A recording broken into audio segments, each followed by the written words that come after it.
السلام علیکم ورحمۃ اللہ وبرکاتہ۔ الحمد للہ رب العالمین، الصلاۃ والسلام علی اشرف الانبیاء والمرسلین وعلی اہلہ واصحابہ ومن سنتہ الی یوم الدین۔ اللہم اجعلنا منہم ومن الذین آمنوا وعملوا الصالحات وتواصوا بالحق وتواصوا بالصبر، آمین۔ ثم اما بعد فاعوذ باللہ من الشیطان الرجیم، بسم اللہ الرحمن الرحیم۔ رب اشرح لی صدری ویسر لی امری واحلل عقدۃ من لسانی یفقہوا قولی۔ رب زدنا علما، اللہم اہدنا وسددنا، اللہم فقہنا فی الدین، رب یسر ولا تعسر وتمم بالخیر۔ اے ہمارے اللہ پاک، آپ ہم سواروں کے کاموں کو آسان فرما دیجئے اور ہمارا خاتمہ ایمان پر کیجئے۔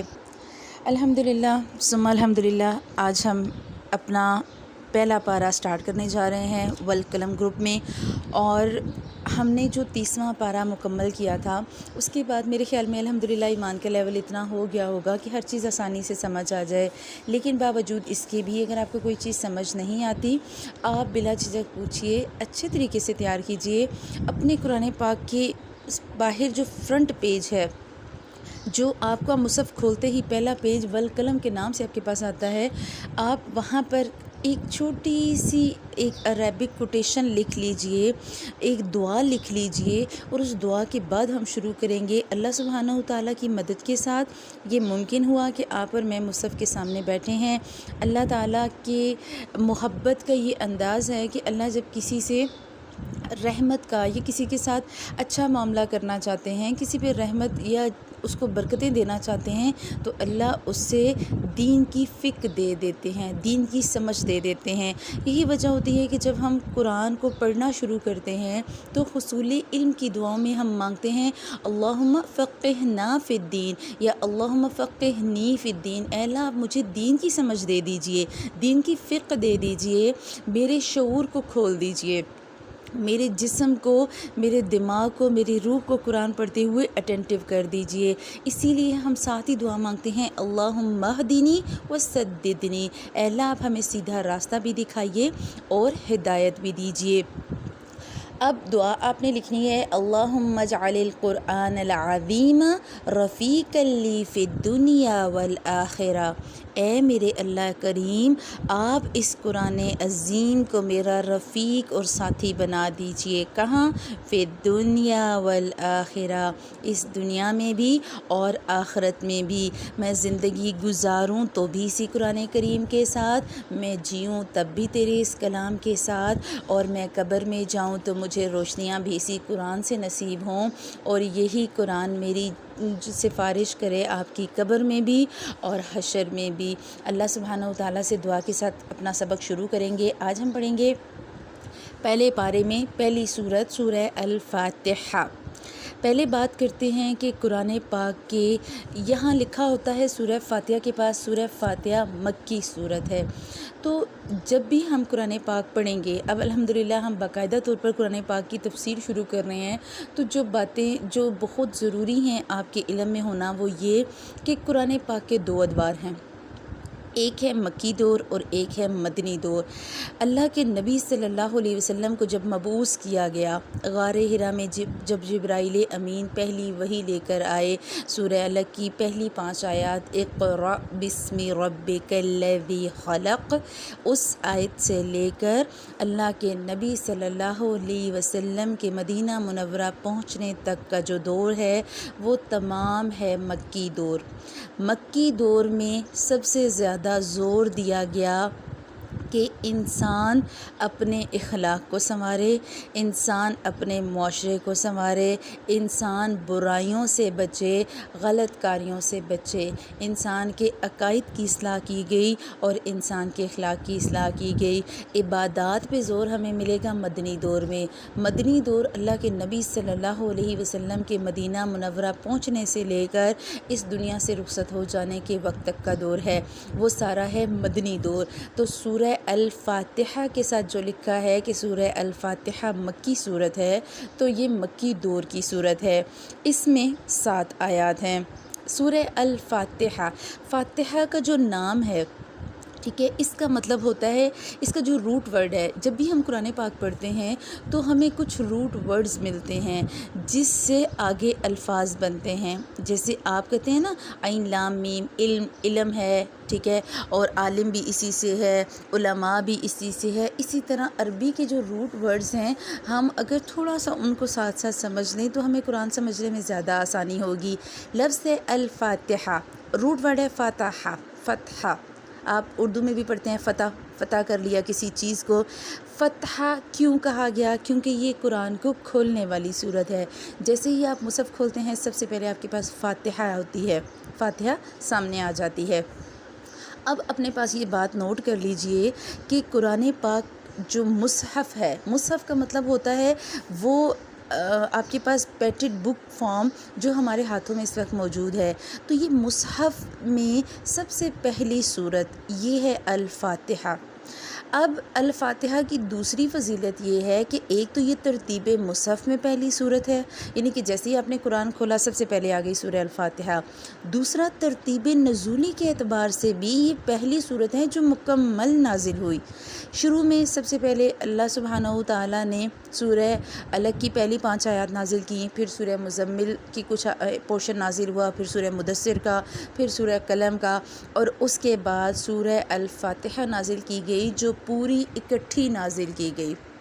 تو اس بات کو بھی سمجھ لیجئے کہ ترتیب مصحف اور ترتیب نزولی دونوں کے اعتبار سے یہ مکمل صورت ہے، اور دوسرا یہ اپنے موضوعات کے اعتبار سے بھی مکمل صورت ہے. اس میں بالکل کلیئر کر دیا گیا آپ کو اور مجھے دنیا میں بھیجنے کا مقصد.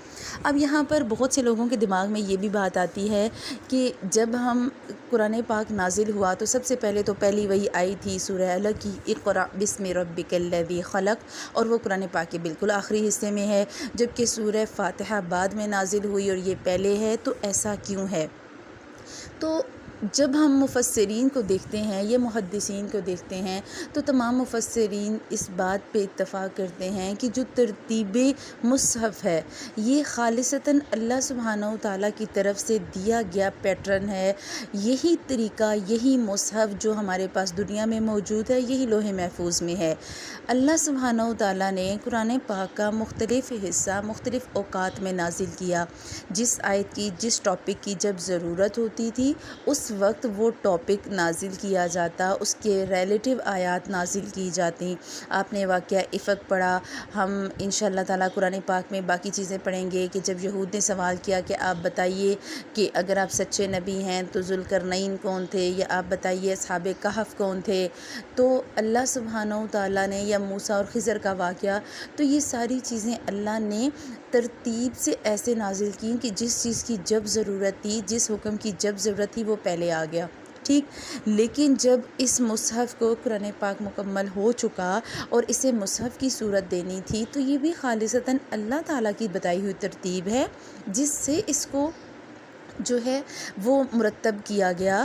اور ہم جب قرآن پاک کھولتے ہیں تو جیسے جیسے آپ سمجھ کے پڑھیں گی قرآن، آپ کو لگے گا کہ اگر سورہ فاتحہ اللہ نے پہلے رکھی تو یہ ہمارے لیے، آپ کے اور میرے فائدے کے لیے تھی. جب ہم سورہ الفاتحہ کو پڑھتے ہیں اور سمجھ کے پڑھتے ہیں تو ہمیں سمجھ آ جاتا ہے کہ فاتحہ کو پہلے کیوں رکھا گیا، مکی صورتوں میں پہلے یہ صورت کیوں آئی، پھر اگر مدنی صورتیں بعد میں کیوں آئیں. آپ پہلے 4-5 مکی صورتیں ہی پڑھیں گے، آپ کو بعد میں مدنی صورتیں ملیں گی. تو یہ ہمیں تب پتہ چلے گا کہ یہ جو ترتیب ہے یہ اللہ سبحانہ و تعالیٰ نے ہمارے لیے رکھی تاکہ اللہ سبحانہ و تعالیٰ ہمیں بہترین طریقے سے علم سکھائیں. آپ اور میں اللہ سبحانہ و تعالیٰ کے مطابق، ہر بچہ، حدیث کا مفہوم آتا ہے ہر بچہ فطرت پہ پیدا ہوتا ہے، ٹھیک ہے، پھر اسے اس کے والدین یہودی یا عیسائی یا نصرانی بناتے ہیں. اس کا مطلب آپ کی اور میری فطرت میں ایمان ہے. ہم انشاءاللہ پڑھیں گے عہد الست کے بارے میں جو آپ کی اور میری روح نے اللہ سبحانہ و تعالیٰ سے کیا تھا عالم ارواح میں. تو جب ہم فطرتاً ایمان پہ پیدا ہوتے ہیں، ہمارا وقت، ہمارے حالات، ہمارا معاشرہ، ہمارا ماحول ہمیں یا تو ایماندار بنا دیتا ہے یا بے ایمان بنا دیتا ہے، یا ہم مومن بن جاتے ہیں یا ہم کافر بن جاتے ہیں. تو اللہ سبحانہ و تعالیٰ نے چونکہ ہمیں پیدا کیا تو وہ بہتر جانتے ہیں کہ ہمیں اگر ہدایت ملے گی تو اس کا طریقہ کار کیا ہوگا۔ پھر بات کرتے ہیں سورہ الفاتحہ کی اہمیت کے بارے میں۔ سورہ الفاتحہ کے بارے میں حدیث قدسی آتی ہے، اللہ سبحانہ و تعالیٰ نے سورہ الفاتحہ کو الصلاۃ کہا۔ سورہ الفاتحہ کے بہت سے نام آپ کو ملیں گے۔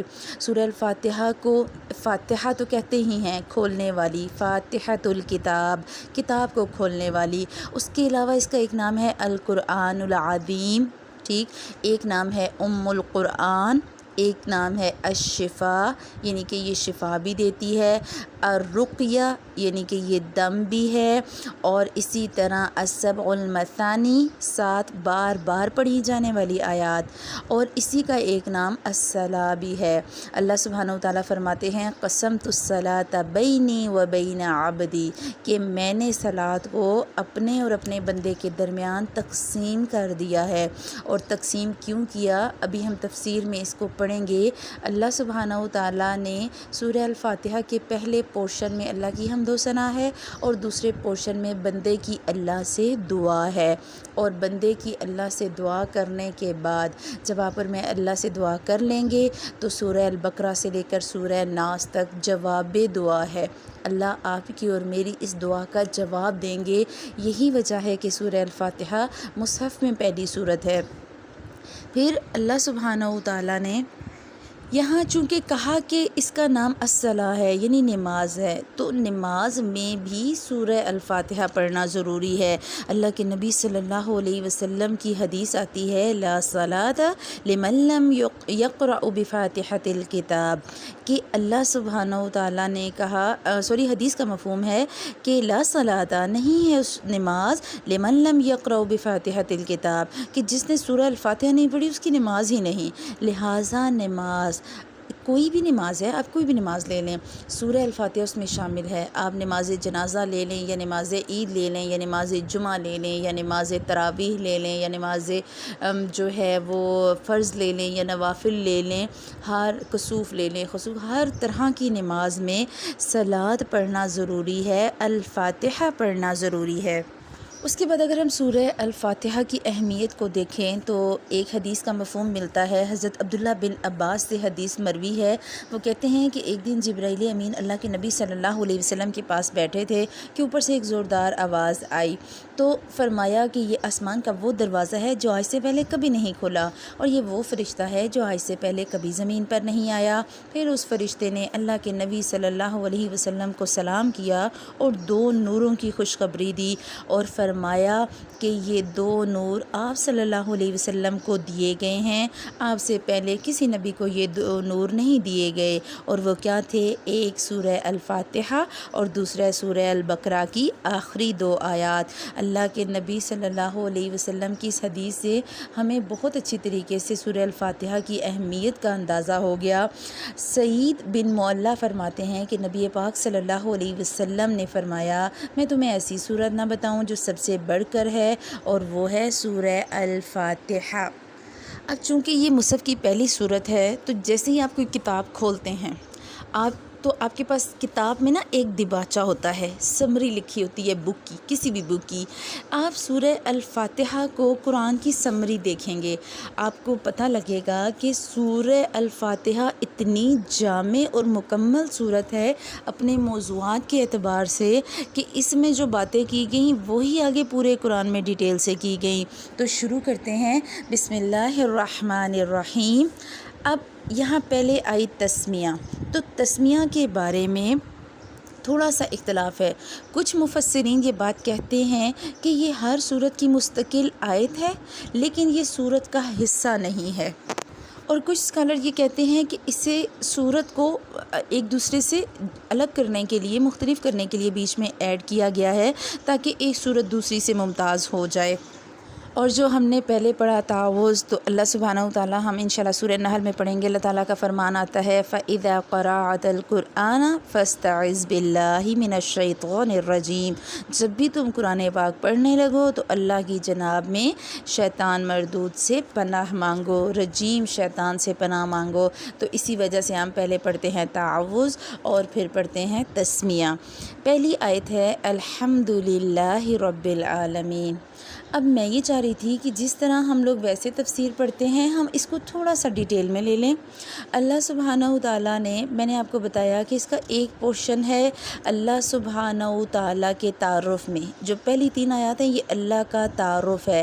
اللہ کہہ رہے ہیں پہلی آیت الحمدللہ رب العالمین، الحمد، ٹھیک، شکر ادا کرو، سراسر شکر کہ آپ اور میں مومن، آپ اور میں مسلم گھرانوں میں پیدا ہوئے، آپ اور میں اشرف المخلوقات میں پیدا ہوئے، اور اس سے بڑا شکر کہ آپ نے اور میں نے اپنے اللہ کو پہچاننے کے لیے اس کی کتاب کو ہاتھ میں تھاما۔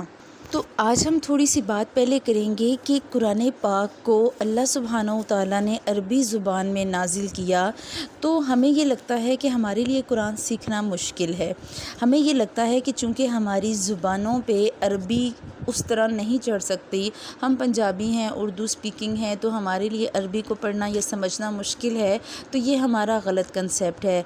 عربی اتنی فصیح اور بلیغ زبان ہے، آپ اور میں بے شک اس کی گہرائی تک نہ پہنچیں، لیکن ہم کوشش ضرور کر سکتے ہیں کہ ہمیں تھوڑے بہت عربی کی ہاؤ نہ ہو جائے تاکہ ہمیں اس مصحف کو سمجھنے میں آسانی ہو۔ اردو اور عربی کے بہت سے الفاظ مشترک ہیں۔ مشترک الفاظ کی وجہ سے آپ کے اور میرے لیے قرآن پڑھنا یورپین کنٹری والے لوگوں سے زیادہ آسان ہے۔ ہم نے پہلا لفظ پڑھا الحمد، تمام کی تمام تعریف۔ حمد عربی میں کہتے ہیں تعریف اور شکر، یعنی کہ حمد میں 2 چیزیں آتی ہیں، ایک ہوتی ہے تعریف اور ایک ہوتا ہے شکر۔ عربی میں ایک لفظ استعمال ہوتا ہے مدح، ٹھیک، مدح یعنی کہ عام سی تعریف، کسی کے لیے کیجول آپ کہہ دیں ہاں تم نے ڈریس اچھا پہنا، بہت پیاری لگ رہی ہو، آپ نے کسی کے گھر اچھا کھانا کھایا، آپ نے کہا آپ کی کوکنگ بہت اچھی ہے، یا آپ کے ہاتھ میں بہت ذائقہ ہے، تو اسے وہ کہتے ہیں مد عربی میں، ٹھیک ہے۔ ایک ہوتا ہے عربی میں لفظ ثنا۔ ثنا میں تعریف ہوتی ہے لیکن وہ مبالغے والی ہوتی ہے، ٹھیک، لیکن جو لفظ آتا ہے الحمد، اس کا مطلب ہوتا ہے کہ شکر بھی اور تعریف بھی۔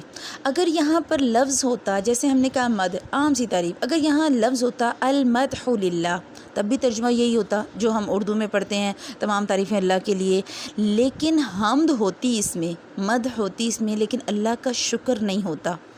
اسی طرح اگر یہاں آتا الشکر للہ کہ اے اللہ تیرا شکر، تو شکر ہوتا، حمد نہ ہوتی۔ یہی وجہ ہے کہ اللہ نے، چونکہ عربی بہت فصیح ہے، جب دیکھیں ہمارا کسی سے تعلق قائم ہوتا ہے نا، تو اس میں 2 چیزیں ہوتی ہیں، کچھ لوگوں کی ہم تعریف کرتے ہیں اور کچھ کا ہم شکر کرتے ہیں۔ اللہ قرآن میں کیا کہتا ہے اپنے والدین کے ساتھ کیسے رہو، انشکر لی ولی والدیک، میرا شکر کرو اور اپنے والدین کا، ٹھیک، ہم اپنے والدین کا شکر کرتے ہیں، لیکن شکر میں تعریف نہیں ہوتی۔ اللہ کا شکر ہمارے والدین بہت اچھے ہیں۔ بعض دفعہ ہم تعریف کرتے ہیں میری امی بہت اچھی ہیں، میری امی مجھے کسی بات پہ نہیں ڈانٹتی۔ آپ نے اپنی دوست کو کہا کہ میری امی تو مجھے کہیں پر بھی جانے کی اجازت دے دیں گی، اور آپ اپنی امی سے اجازت مانگتی ہیں اور آپ کی امی کہتی ہیں کہ نہیں بیٹا آج نہیں جانا، ٹھیک۔ تو بعض دفعہ تعریف ہم کرتے ہیں اور وہ تعریف اس پہ مکمل نہیں اترتی۔ ویسے تو آپ کی امی بہت اچھی ہیں، لیکن ہو سکتا ہے جب آپ نے ڈیمانڈ کی تب وہ اچھی نہ ہوں۔ اسی طرح ہم قرآن میں پڑھیں گے کہ موسیٰ نے فرعون کا شکر ادا کیا، اس کی تعریف نہیں کی لیکن اس کا شکر ادا کیا۔ کیوں شکر ادا کیا؟ لیکن کیونکہ جب فرعون نے کہا کہ کیا تم چھوٹے نہیں تھے تو ہم نے تمہیں پال پوس کر اتنا بڑا کیا، تو اس نے حضرت موسیٰ علیہ السلام نے فرعون کا شکر ادا کیا لیکن تعریف نہیں کی۔ اللہ وہ واحد ذات ہے جو تعریف کے بھی لائق ہے اور جو شکر کے بھی لائق ہے، اور ہر وقت تعریف اور شکر کے لائق ہے۔ یہاں اگر آتا عربی میں المدح للہ و شکر للہ، کہ تعریف بھی سب کی، حمد بھی سب اللہ کی اور شکر بھی سب اللہ کا، تو بات تو ٹھیک ہو جاتی۔ لیکن عربی میں کہا جاتا ہے کہ خیر الکلامی ما کل ولا دل، بہترین کلام وہ ہے جو کم الفاظ میں ہو اور مکمل ہو۔ تو جب آپ کم سے کم الفاظ استعمال کرتے ہیں تو اس کا مطلب ہے کہ آپ کلام بہت اچھے طریقے سے بول رہے ہیں۔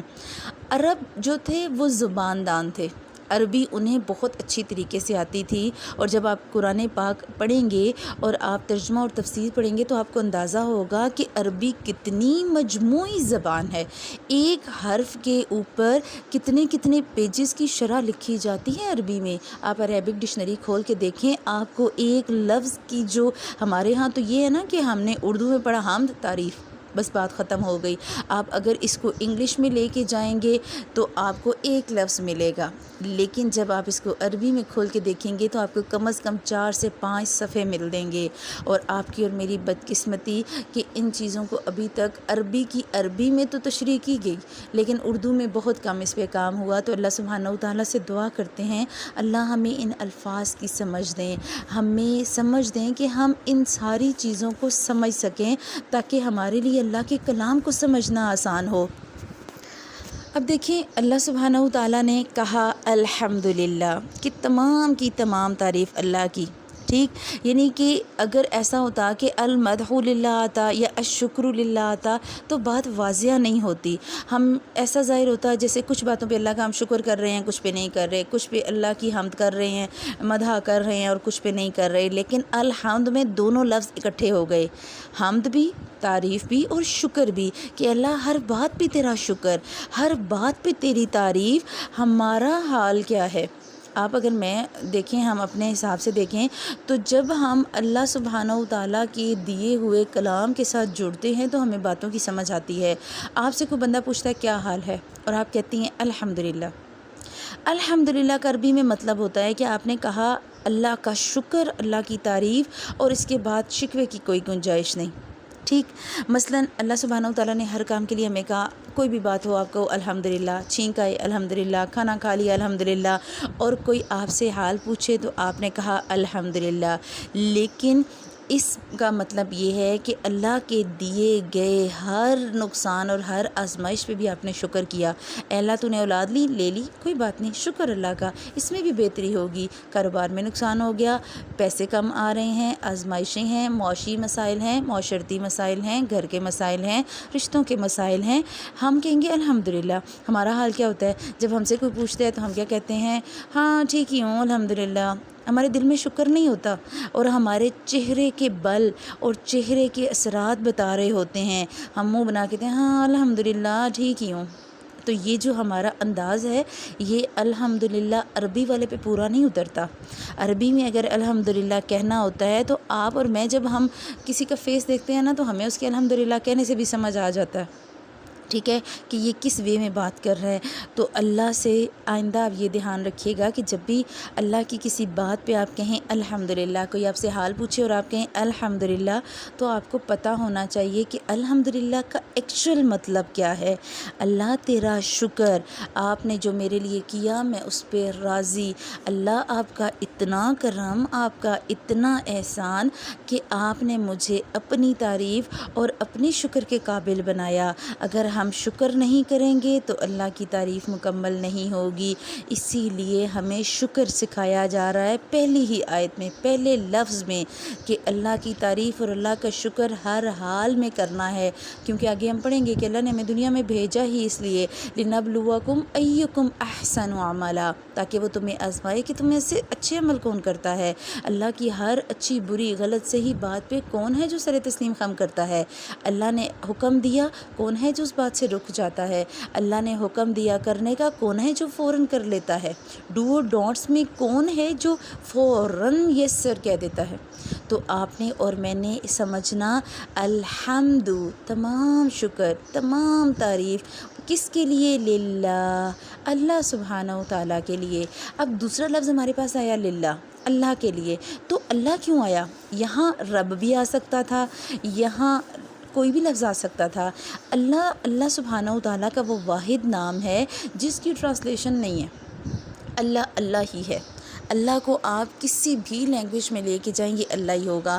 اگر یہاں اللہ کے بجائے کوئی بھی اور لفظ ہوتا، اللہ کا کوئی اور نام، 99 نامز ہیں، وَلِلَّهِ الْأَسْمَاءُ الْحُسْنَى، اللہ سبحانہ و تعالیٰ کے اتنے نام ہیں، لیکن یہ جو اللہ کا نام ہے نا اللہ، یہ اگر عیسائیوں پڑھتے ہیں تو ان کو پتہ ہوتا ہے کہ اللہ ہمارے والا اللہ ہے، ان کے والا اللہ نہیں ہے، ٹھیک ہے، ان کا لارڈ نہیں ہے، ان کا گاڈ نہیں ہے، یہ اللہ وہ واحد لفظ۔ یہاں اللہ نے ہر ایک کے معبود کی، کیونکہ عیسائی بھی اپنے جو ہے وہ جسے وہ خدا مانتے ہیں وہ اسے لارڈ کہتے ہیں، تو یہاں اگر لارڈ ہوتا تو پھر بھی بات غلط ہو جاتی۔ اللہ وہ واحد نام کہ سب کو پتہ ہے کہ اللہ ایک ہی ہے جس نے یہ کتاب نازل کی۔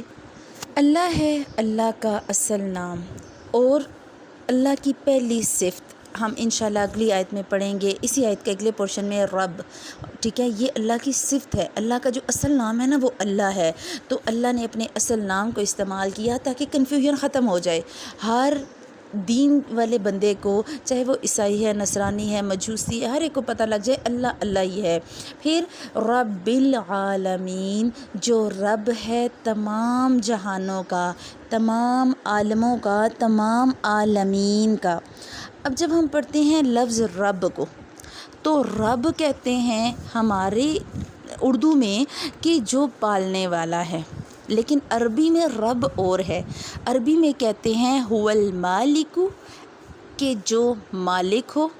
آپ عربی میں بات کریں نا کسی سے، رب البیت، گھر کا مالک، ٹھیک ہے، اسی طرح مختلف چیزوں کا جو مالک ہوتا ہے اس کے لیے رب کا الفاظ استعمال ہوتا ہے۔ تو رب کون؟ هو المالک، جو مالک ہو۔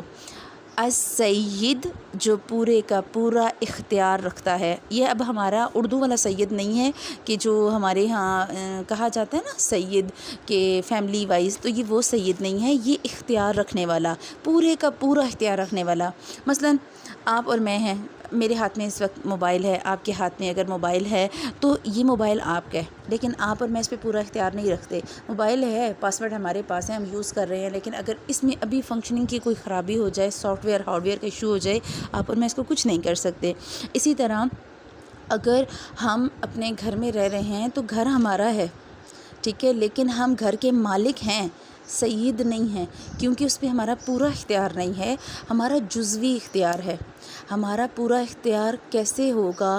ذرا سا زلزلہ آئے، گھر ٹوٹ جائے، ذرا سی جو ہے وہ طوفان آ جائے، ذرا سی آندھی آ جائے، ذرا سا سونامی آ جائے تو ہمارے گھر بہہ جائیں، تو یہ ہمارا جزوی اختیار ہے۔ تو عربی میں کہتے ہیں رب وہ جو السید ہو، جو پورے کا پورا اختیار رکھتا ہے، ہمیں کب جینا ہے، کب مرنا ہے، کب پیدا ہونا ہے، کیا ہمارے لیے ٹھیک کیا غلط۔ پھر هو المربی، جو بڑھانے والا اور پالنے والا ہے، ٹھیک۔ آپ اور میں اپنی اولاد کے مربی ہیں، ہم ان کا خیال رکھتے ہیں، ان کی پرورش کرتے ہیں، یہی کام اللہ سبحانہ و تعالیٰ ہمارے لیے کرتے ہیں۔ اللہ ہے ہمارے لیے هو المربی، جو پالنے والا ہے، بڑھانے والا بھی ہے۔ آپ کے پاس ایک پودا ہے، آپ فرض کریں ایک پودا لے کے آتی ہیں، آپ میرے گھر آئیں اور میں نے آپ کو ایک پودا دے کے کہا کہ دیکھو یہ کتنا پیارا پودا ہے، اور میں آپ کو کہوں دیکھو میں نے اس کو بڑا کیا ہے، آپ مانیں گی؟ آپ کبھی نہیں مانیں گے، آپ کہیں گے پاگل ہے، کیسی باتیں کر رہی ہے۔ اللہ ہے پالنے والا، اللہ ہے جو اس کو بڑا کر رہا ہے۔ ہاں، پانی میں نے دیا، کھاد میں نے دی، خیال میں نے رکھا، ٹھیک ہے، کیئر میں نے کی، پرورش میں نے کی، لیکن اس کو پالنے والا اللہ ہے۔ پھر هو المنعم، جو تحفے دینے والا ہے، اور یہ تحفے وہ نہیں جو آپ اور میں ایک دوسرے کو گفٹ دیتے ہیں، ٹھیک ہے، یہ وہ تحفے جس کے آپ اور میں مستحق نہیں۔ ہم کسے تحفہ دیتے ہیں؟ ہم تحفہ اسی بندے کو دیتے ہیں جس سے ہم محبت کرتے ہیں اور جسے ہم جانتے ہیں، لیکن اللہ تو ایسا منعم ہے، ایسے تحفے دینے والا ہے، وہ مومن کو بھی نوازتا ہے، کافر کو بھی نوازتا ہے، وہ اولاد بھی دے کے نوازتا ہے، وہ ترقیاں دے کے بھی نوازتا ہے، وہ دنیا کی کامیابیاں دے کے بھی نوازتا ہے اور آخرت کی کامیابیاں دے کے بھی نوازتا ہے۔ تو اللہ ہے المنعم۔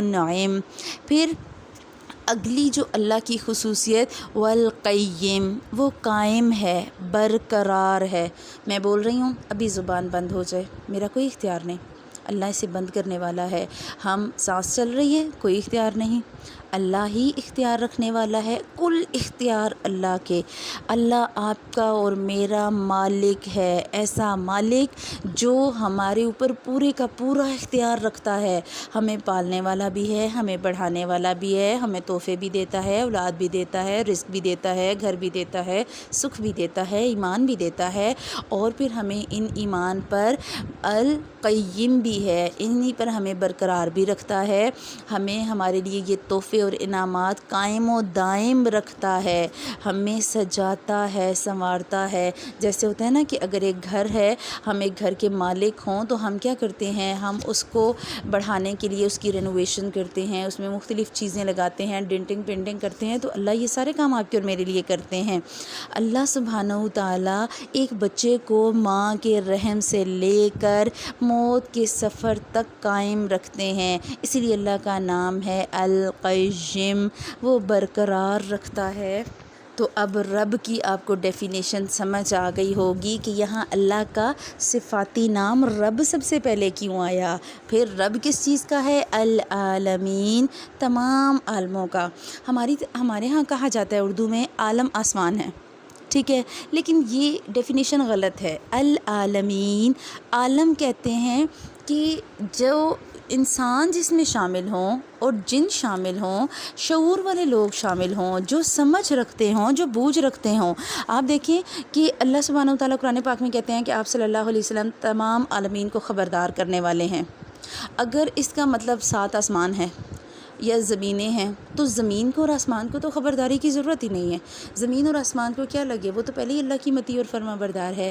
تو یہ عالم مختلف علاقوں کے، مختلف زبانوں کے، مختلف قطاعت میں واقع لوگ ہیں، ٹھیک ہے۔ اللہ سبحانہ و تعالیٰ نے عالمین کو تقسیم کیا ہے۔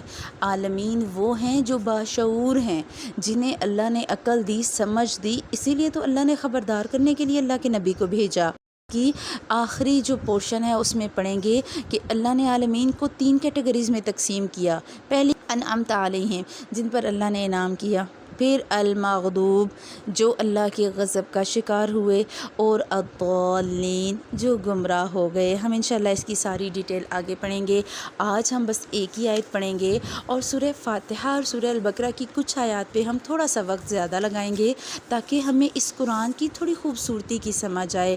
اور میں آپ کو سورہ الفاتحہ کی جو پکچر ہے وہ بھی شیئر کر رہی ہوں، آپ لوگ اس کو بہت اچھے طریقے سے لکھیے گا، اور جن لوگوں کے پاس قرآن پاک موجود نہیں ہے، اگر وہ لینا چاہیں تو وہ کانٹیکٹ کر لیں ہماری گروپ ایڈمن سے، تو انشاءاللہ آپ لوگوں میں سے جو لینا چاہیں گے آپ کا کانٹیکٹ کروا دیا جائے گا۔ اور کوشش یہی کیجئے کہ قرآن پاک کو سمجھ کے پڑھیں، اس دعا کے ساتھ کہ اللہ سبحانہ و تعالیٰ آپ کے اور میرے لیے اس دین کو سمجھنا آسان کریں، ہماری روحوں میں اس قرآن کو اتاریں، اور اللہ سبحانہ و تعالیٰ ہماری ان کوششوں کو قبول کرتے ہوئے آپ کو اور مجھے اس دین پر قائم و دائم رکھیں، ہمارا خاتمہ ایمان پر ہو۔ اللہم ثبتنا عند الموت بلا الہ الا اللہ، اے ہمارے اللہ پاک ہمیں ہماری موت پر کلمہ لا الہ الا اللہ پر ثابت قدم رکھیے گا، آمین۔ سبحانک اللہم و بحمدک، نشہد ان لا الہ الا انت، نستغفرک و نتوب الیک۔ السلام علیکم ورحمۃ اللہ وبرکاتہ۔